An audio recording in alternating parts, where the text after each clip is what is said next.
Are you at or near retirement and feel like there's got to be more to life than this? But you're afraid to go after anything different because nobody would possibly want to hire me, or what would I be able to offer a new business? There are all kinds of lies that we tell ourselves about why industry would not want someone near the age of retirement.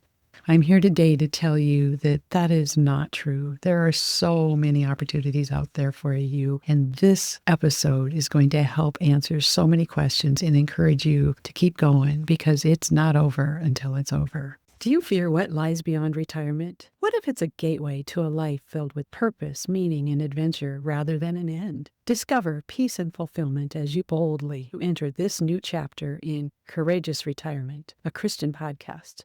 I'm your host, author and coach, Vona Johnson. Let's get started. I am so excited to have with me today Beverly Smith, and we are going to have a conversation about how we can finish well in our careers. You all know that I love to call the season of retirement the best season. And sometimes, truly always, we should start thinking about that long before that day of retirement. Today, we're going to walk along the ideas of if you are transitioning, whether it's into a new career as you retire from your current job, or if you just want to think about how you can finish well before you retire. Beverly and I are going to roll up our sleeves and find out about that. So, welcome, Beverly, to the show. I'm so excited to have you here today. So excited about this conversation, Um, Rhonda. I love it. I love it. And I love the fact that before we hopped on here, you shared how God has been shifting things around in your life. And so not only is this something that you're talking about, this is something you're living in. And ironically, he has me in a place where some things have shifted too. Starting another, I don't know that it's a career. I don't know what he has in mind, but it's kind of cool how he works in our lives and leads us where he wants us to be. So, first of all, why don't you tell us what you're doing and what that transition looks like for you? Sure, sure. So currently, I work with people that are looking to change roles, and my team and I help them with their resumes, with their job search strategies, and LinkedIn branding, those types of things. That's kind of the surface level. Most of the people I tend to attract tend to be over 45, over 50. And very similar to what I went through, they have found themselves at a place where they're either burnt out or they just don't feel aligned with the work that they're doing. And unfortunately, society tends to tell us the lies that you're too old. And you know what? I've been in the staffing and recruiting business for 27 years before doing what I'm doing now. So I get that. I will not sit here and tell you that there are not people that who have an age bias. There are. Those are not the places that you're going to be working. If they have an age bias, that's a door God's closed for you. But I think so many people have bought into that lie that they're afraid and they're just like, I have to stay stuck until then. And I have to work until 62, 65, 70, whatever that magic number is in this role. And I can't do it any other way. And I'm just here to tell you that you can. Oh, I love that message because I just feel that if we're in a job that we don't love, and part of my message is if we're in a job that we don't love, maybe there's something that we need to shift. There are other people who have left job after job after job. And at some point it's like, maybe it's me. Maybe my approach, but not all. And I agree. Particularly, I would think people in our generation, I don't know exactly where you are, but we'll make that broad, have a tendency to feel like we grew up with you take a job and you stay in that job for 30 years and you retire, then you're done. And, at the other end of the spectrum, we see so many people, young people now that are changing jobs all the time. I don't know that either one of those is right or wrong, but it's not a good situation if we're in a work environment that either isn't healthy for us or that we don't love. I feel that God wants us to find joy in life and do the work that brings us joy. So I agree with you. If you're feeling stuck, go find something that brings you joy. In fact, courageous retirement is the tagline is answer God's call to more. And if you're feeling that longing that there's something more in life, there probably is. Yes. So For sure. let's explore that a little bit. For me, I retired almost 9 years ago in January. It will be 9 years. And for me, I loved my job.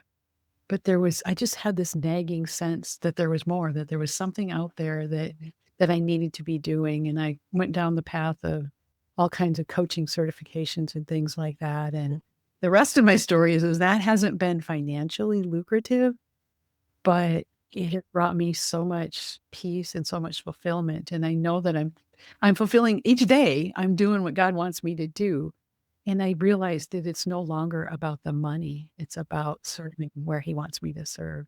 Have you experienced that as well? Absolutely. And just kind of starting from the back end of that that statement there, I think so many of us are driven about the financial impact. And I know I was. I mean, we had a very successful business, but it burned us out. It was very hard. And I just had it in my head that it had to finish a certain way. There's a little box, and this is the only way you can get out of your business, and you've got to sell it, and you've got to do this, and you've got to do that. And in hindsight, what I realized is, and one of my favorite scriptures is Philippians 4:19, and is he will supply all my needs according to his glorious riches in Christ Jesus. And I wasn't living that. I'm like, I could quote it, and I could say all that. I could say all the good stuff, but I felt like I had to strive and I had to do what I need to do to make the ends meet. And I just was not trusting his provision and trusting what it would look like. And so there is that. As far as the rest, I I too had that nagging that there was something more. We were supposed to be doing something different and serving in a different capacity, but I couldn't quite put my finger on it. And like you, I still had my staffing and recruiting business. I went down the path of different certifications, different coaching, really trying to explore what is that next chapter. I knew we ultimately wanted to leave the city and move out to our farm. Again, I had this vision of what I thought that needed to look like, and I was trying to play God and figure out this is how I can work and what it will look like and how I will move forward in that next season instead of trusting his provision through the whole thing. So it kind of goes back to the whole Philippians 4:19. He's gonna supply for you. Yeah. You have faith in that. The message that I got after trying this and buying this certification, buying this marketing class and doing all the things, the message that that just really landed with me is, "Have I not provided everything you need?" Yes, Lord. Yes, you have. But, I lived my whole adult life, checking off all the boxes, but I never really understood what it meant to just surrender and trust him with everything, including my work. And so if someone's listening to this conversation today and they're like, "Oh man, they are speaking to my heart. I know exactly what they're talking about and I've been feeling that." What are some things that they could do to start moving towards that thing that God's calling them to? How could they start preparing themselves for that next step? I think, number 1 is pay attention to what those nudges are. I just had a call with a prospective client, and she has a real heart for training and development, but she's not really that's not the main focus of her current job. There's some aspects of that. And uh, she really wanted to to do work that's more aligned, that she feels more passionate about. And that was one of the things I said is just pay attention to that nudge. There's a reason that that keeps coming up. And there's a reason that your current company keeps asking you to do the training on the new software or the new this or the new that, or you keep getting tapped with it. Or maybe you look for ways to do that in a volunteer capacity. Yeah. Maybe you really financially aren't ready to take that next step. Maybe you and your spouse think, okay, we need to stay where we are for the next X amount of years. What what are some ways that you could fulfill those desires that he's put on your heart?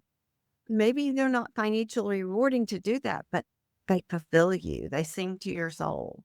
And I will say for me, in that season of really beginning to look, so for context for me, that started somewhere about 2017, 2018. Um, my parents' health was declining, and I spent a lot of time traveling back and forth from Arkansas to Texas to go and check on them. And so I had this mobile university going in my car, and I would listen to books and listen to podcasts and try to absorb and learn as much as I could. Paying attention to what that could look like. And one of the things I learned about myself during that season was I really like it's part of my job. Like I can come home from work on and I feel lit up and I come home on this day and feel run down. Why is that? What is different? What's going on that makes those days different? It could be just the interactions that you're having with people and that type of thing, but it could be the type of work that you're doing. So for me, I found out that the days that I was teaching my staff something new, really getting in there and watching them have those aha moments. The days that I did volunteer work for the chamber and was training on how to recruit and different how to onboard your team, those were days that I felt really fulfilled. Yeah. And so it's those types of things. Really pay attention and just have really good self-awareness, and then from there, ask God about that. "Hey, You're I'm feeling this urge. What do you want to show me? What what what's a way that I can be using this now or preparing to use it for you and for the kingdom in the next chapter of my life?" Oh, I really, really love that.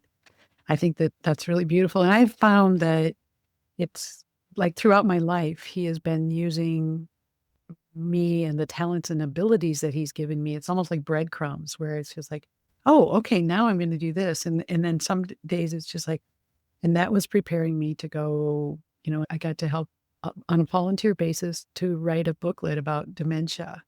And then another opportunity was to be on the leadership team of putting on a Right to Life conference for the state. And, I didn't get paid for any of that, but it brought me so much fulfillment. And it was funny because I talked about, this latest thing for me. I wasn't looking for a job. It was kind of when those things settle down and I'm still doing my podcast, but it was like, Lord, I feel like maybe there's more. And one day I got a phone call from this gal and she was like, I have been praying and praying. She said, I need an assistant. She's a realtor. And all of my 30 years is in real estate, finance and development and stuff like that. And she's like, I've been praying, I need an assistant. And God gave me your name. Would you be interested in having that conversation? I'm like, not something that I really thought I would do, but yeah, let's talk about it. And what what was really interesting to me is, based on the salary I was making when I retired and what I'm going to be making as her assistant, it's laughable. But I'm gonna get to do things that I know and I love, and I can serve. I said to her, "If Jesus could wash the apostles' feet, I'm pretty sure I can do some filing once in a while." It was like, why not? And the beautiful thing is that I'm getting to do things that I love, and they're gonna let me toy with their social media and their website and do things like that I've been doing for, 9 years now.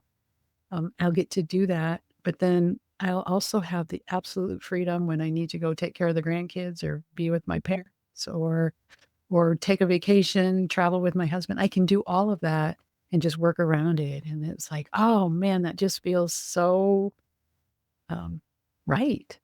Yeah. So, like, keep your heart open to something that may feel like a demotion, but Mhm. it's really the freedom that we're seeking at this stage in our life, right? Yes. Yes. Yeah. Love that so much. And something I would add is as you take on some of these things that maybe feel like a volunteer, like you mentioned, helping with the right to life and the co-authoring and things like that. Make sure you're documenting those things and make sure that you're not forgetting that you're doing those things because if you do decide to go in a full-blown career where you're going to need a resume and that type of thing, those are things, believe it or not, that can be put on a resume, even though you're not getting paid to do that. So, like, for example, I was a collaborative author with a networking book for job seekers, and it's a devotional book. And I'm able to add that now on as an area where I've been published. And I think that's going to be really good.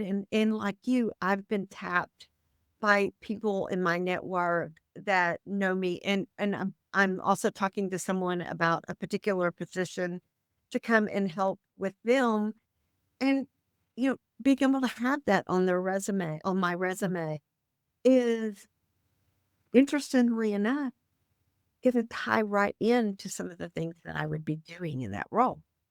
So just keeping a good documentation of those, and Uh, you know, sometimes if we don't write things down, we tend to forget 'em or we downplay them and those types of things. You think, oh, it's not a big deal. I did that for free. It wasn't, nobody's going to think anything of it. It is a big deal. It Yeah. really is. Well, and I'm so glad you brought that up because I hadn't heard it. I have 2 books that I've published. It never occurred to me to put that on my resume, you know? I mean, to me, they're just things that I did because I loved it. So I that is really great advice. In fact, that was my first thing I was gonna ask you when we got to the point where asking questions is, what are the kinds of things that we could highlight in our resume that might not seem natural to us? I feel like you've answered that, but I wanted to give the opportunity if there's something else that we should be thinking about for resumes to. Sure. I read a great article today on applying for work in your 50s and 60s. And one of the things that I thought was great, and it's something that I work with my clients on as well, especially in the resume development aspect, is we're inclined to say 30 years of experience doing this. You really don't want to phrase it that way as much as you want to talk about the value that you're bringing. And honestly, if someone is completely open and they're not age biased, they're going to be looking for that person that is going to be the best fit for the role, whether they're 32 or they're 62. And what is that thing that they can do that is really going to add value to the company and be able to solve problems for? And so it's not as much about your years of experience, but what are the things that you've accomplished? And especially anytime you can give quantifiable data, that is great. Um,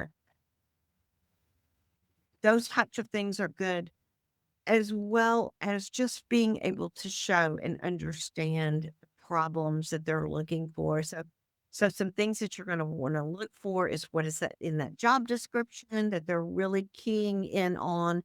And you don't have to be, sometimes there's going to be job descriptions where maybe you haven't done every single thing, but really key in on some of the most important aspects of it and talk about how your skills and experience and your value can relate to that. Another thing that I would add to that is, are you involved in things civically outside of work? Yeah. Are those things relevant? There may be some things that you don't want to put on there, and I get that. And depending too, maybe where you live and where you're applying for jobs. I know I will say this to some people that live on the East Coast and they're just wide eyed going, you put that on a resume? But I'll say, what about your church activities and things like that? If you're in Arkansas, no, that's an in. That's a good thing to put on, and maybe where you are in something, that may be a good thing as well.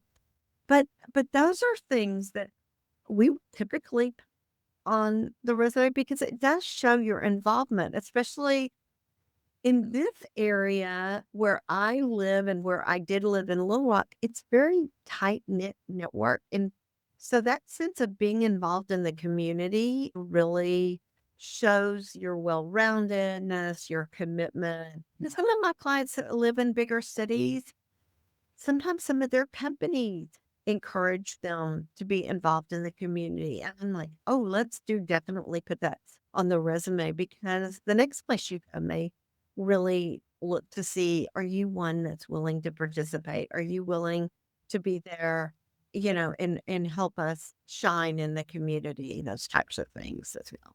I think that that's really a great point. And another thing I would encourage people to think about is if and I mean, I wouldn't if you're not applying for a job in a faith environment, you probably don't want everything, to scream, "Look at me, I'm a believer." But if you put that in there, that volunteer or those things that you've done, if somebody doesn't hire you specifically because you are a believer, you probably don't wanna work there anyway. I think that's true. Yeah. Well, I encourage us not to shy away from places that are more secular because I feel like God puts us there so that we can reflect his love and shine his light. You may be a missionary to that company. Exactly. And to me, I feel like the work world that he has us in is our mission field. And so we Mhm. we can't shy away from that. And again, courageous retirement is all about having the courage to share when it's appropriate to share. I mean, he has us where he has us so that we can help people shift their perspective in some of those secular places. Well, and I'll add to that too. We need to move past that church is something that we go to on Sunday or Wednesday. Being a Christian is your entire life. Right. And the workplace, the marketplace is the mission field. It is where you can shine your light. And not everybody is called to go overseas to do mission work. And God puts us in different places to be a light and shine for him in those companies, as well as maybe to make a good living so that you can support mission work in another location. It just so happens that my friend, I told you before we jumped on this call, I have a friend that lets me come in and use his office to make my Zoom calls, things like that. He also lets a nonprofit that does medical missions in Guatemala use part of his office. Yes. And so it's another reason I love being here. But it is like, I think it's exciting because I would not have known about them had it not been for him bringing me into this. And maybe that's an effort I will choose to support, Yeah. from the proceeds of my business. And those places need it. Absolutely. Absolutely. I mentioned earlier about money not being it there's nothing wrong with making money. And when I talk about not having been financially successful, I really believe that that's a journey that God has had me on to help me realize that it's not about the money. I don't know that tomorrow my book might take off and I might be, $1 million. Who knows? I don't, and it doesn't matter. I'm going to keep doing what he asked me to do regardless. And I love that you brought out the fact that for people who are financially successful, that allows them to invest in missions and just, I mean, there are so many things and we're all called to our thing, Mhm. and I just think that it's beautiful. But I have this image of if we were all following exactly what God wanted us to do, and we were doing, the biblically having the courage to speak up, taking the job that we're called to. Everybody did that. Can you imagine how beautiful? Well, it'd be like heaven, right? Anyway, No. We're looking forward to that. Absolutely. yeah. So yeah, I love that. One of the things that I wanted to make sure we talked about, and I think you really brought some really great points but for me personally was that whole idea of, it's a progression and it's like my title and it's always got to be moving up and not to be afraid in this season of life to say, you know what, I am going to step back because that allows me the freedom to do other things, to go on mission trips and things like that and not make it about, oh, well, what will people think if I'm, working at McDonald's or whatever it is, Yes. Um, we just need to get over the idea that it's all about the achievement and the striving. It can be so much more. 100%. I know in this season, he has really worked on my pride in this. And just how prideful I was. And, oh, I have a business and I am a business owner and this type of thing. And I just will confess right here and now that one time I called my husband out on, um, I didn't do it in front of anyone. Privately, I said, "Why is it when people ask what we do, you always tell them that we're retired or whatever, and why don't you tell them I have a business?" And now, and I he changed it. He did those things, and it's funny. I was just thinking this a couple of weeks ago. I was like, that was really prideful of me, and now I would just assume him not. Because, what was I trying to do? Was I trying to attract people to my back? No, I was just very prideful that, I still work.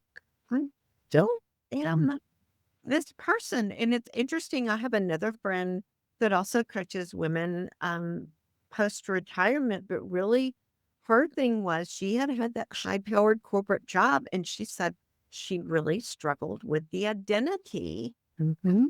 part. And also, the other thing he worked on is so I've been a runner since I was 11, and I'm now quickly I'm closer to 60 than anything else. Oh, and so I've been a runner for a very, very long time, and I was very good at one point in my life. And yeah, this year I really told God I surrendered that to Him. I said, I'm sorry that I my identity in being as a runner. Being a business owner, being that type of thing. Like, I just wanted I wanted people to know, and I wanted people in our running community to know that I was really fast at one point. Matter, they don't care. Oh, he's prideful or what. I guess the thing I would add to all of that is your identity is in Him. We talked about provision already, but I think it's more important to find that, like, that work that feels aligned. I think it's really interesting the role that you're about to take on. You are doing someone a huge favor. You are going to be such a blessing to them because they're gonna have to train you to amazing. Right. No, if they were train someone fresh out of school to do it, yeah, you're gonna know and you're gonna be able to pick up the pace Yeah. and do some things, and you don't know what doors God's gonna open along this way, and what a blessing, and that's kind of how I look my current role too, because, I mean, I certainly don't have the income that I had in my previous business, but you get to meet some really cool folks with what I do, and just if I can help someone shortcut and not take 6 or 7 years to figure out what's next and not spend all this money on the next shiny object because I can shortcut that for them and help them figure out those next steps. But the gift that I have that I didn't realize I had, and being able to share that, and, it makes it all worth it. I love it. I love it. So, Beverly, if there is someone listening and they're like, yes, Yes, I need to connect with this woman. I wanna know more.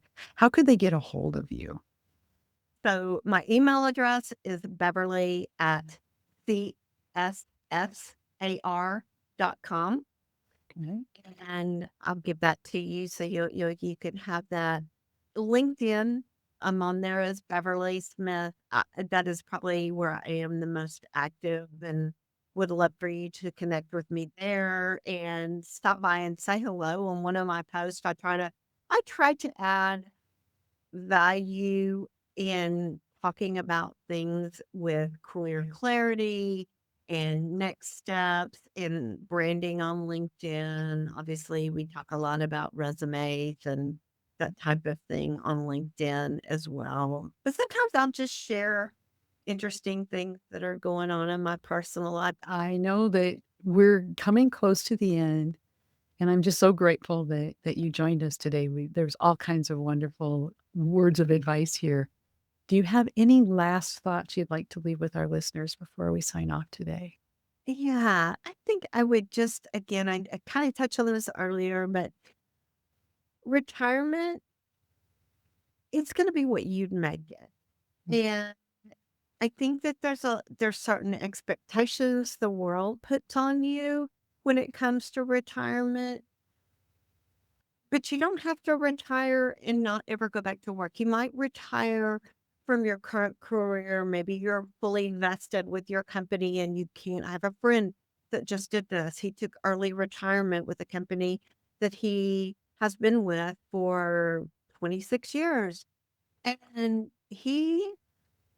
I don't know, he took a huge pay cut, but he went to work doing something in his skill set for a Christian university, and he is loving it. It feels like he's got a new lease on life in his late 50s, and he told his wife, he said, "I'll probably if they'll have me, I'll work here till I'm 70 because I love the people, I love the environment, I love the lack of pressure, and just knowing that I am adding value with the skill set God gave me." So those are some things that I would say I is I think it's just about alignment. I really love that, and I really, relate to that because I too took early retirement almost the minute I could with a huge cut in pay and all of that, and, people in some of my circles are like, "Retirement, we can't use that word. We gotta get rid of it. We're rewiring. We're blah, blah, blah." Well, some of us have worked decades investing into a retirement plan. And we should not let people make us feel ashamed of the fact that we are retiring from a career that we can be proud of. But that doesn't mean that we can't go on and create something entirely different or entirely the same. We get to make it. And that's what finishing well is all about, right? Align your desires with the desires that God has put in our hearts and go do it. Live life. Absolutely. Add one more thing, Vona. Yeah. And I had someone share this with me back when I was still in staffing.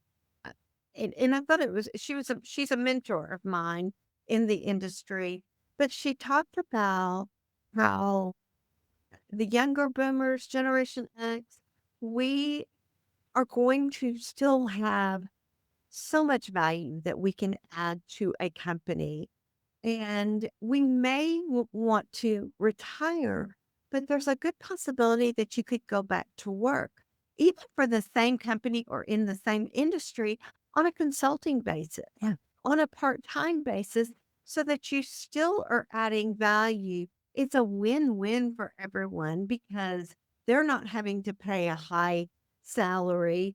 Maybe you're already drawing Social Security, so you can only earn so much in order to keep that Social Security.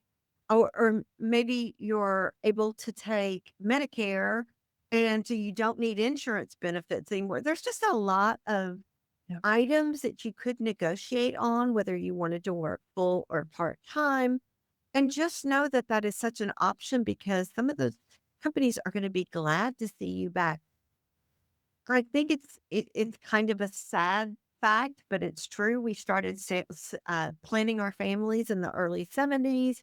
I came from a family of four. I had one child who now has one child and they struggled to get that one child. We have an aging population. There's a lot of opportunity Right. still there in corporate America if you desire to be there, or in a small business if you desire to be there. There is still a lot of opportunity, just like your friend that reached out to you. And you're going to do some filing. I mean, you typically go, oh, why wouldn't you hire some 18-year-old to go and do that? There's not an 18-year-old there. Exactly. You are going to be such a gift to wherever you go to work. And if you will flip the switch, look at what you have to offer as a gift and not get up all in your head with self-doubt. No one's going to want me. I'm too old. They're going to think this. Who are you to know what they're going to think? Just look at things, and I'll get off my soapbox. No, I love it. I love it. And you are absolutely right. We can talk ourselves out of some of the best things that God brings to us. So just keep your mind open to the suggestions. I would have never, I mean, if this gal had put an ad in the paper, I would not have answered it because it would not have even occurred to me that I would be the person she was looking for. But what's really cool about it is she is in her 70s. And she's got this amazing business and he right. Well, and because I'm a retirement coach, what's really cool is while I'm there, I can help her see how she can start pulling away from the company and releasing some of the responsibilities. So she's really getting a bargain because she's getting a retirement coach for no. So it's just a beautiful connection, and only God can make those kinds of things. So just watch where he's moving in your life. Amen, sister. Stop on that one. Thank you so much, Beverly. It's been such a joy. Let's stay in touch. Absolutely. So God bless. Yeah, bless. So, wasn't that wonderful? Beverly had so many amazing tips and suggestions for us. And I hope that this has encouraged you to step into God's call for more and that you will finish well where you are and then step into the next season, whatever that might be for you, with lots of joy and expectation for what God's going to use your talents and skills for. I'll be back in 2 weeks with more of Courageous Retirement. And until then, be sure to engage your faith and live your more as you live in your courageous retirement.